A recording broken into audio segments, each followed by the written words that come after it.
In the business, maximizing and minimizing things like profit and cost, respectively, are really useful things to know how to do. So let's say this is the graph for some function f of x that gives a company's stock projections. They're probably really going to want to know what these points are. And this would be an example of a local maximum, as with this, and this would be something called a local minimum. The maximum and minimum values on a given interval of a function are called the local maximum and local minimum. There can be more than one of each kind, so if we're going to be talking about, let's say, 2 local maximums, we call them the local maxima, and if we're talking about more than one local minimum, we call them local minima. To find these, we're going to use something called the second derivative test. To use the second derivative test, we have to assume that f double prime of x, the second derivative of f of x, is continuous near the point that we're evaluating, such as this point. We'll call it point P. So the first rule is that if f prime of p equals 0, which is the same thing as saying if the first derivative of f at p is equal to 0, and the second derivative at p is greater than 0, then f of x has a local minimum at p.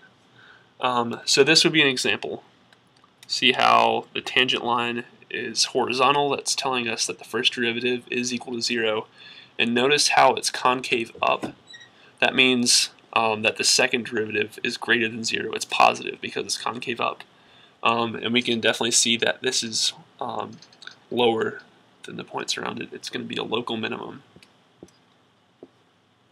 So the second rule is that if f prime of p is equal to 0 and f double prime of p is less than 0, then f of x has a local maximum at point P. Like you can see in the graph, again, the first derivative is 0. It has a horizontal tangent line. And this part of the graph is also concave down, which means that second derivative is less than 0. It's negative. So we can see that that value there is definitely greater than the ones around it.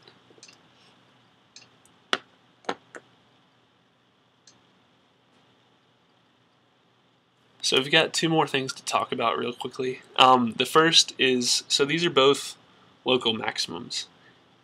Even though this one is clearly higher than this one, they are both local maximums. If this was higher than any of the other local maximums, we call it an absolute maximum, but that's something covered in a different BOP. So for this BOP, what you need to know is that even though one may be higher than the other, as long as it passed the second derivative test, they are both local maximums. The second thing to know is that a positive second derivative, so if that is positive, does not mean a local maximum. It actually means a local minimum.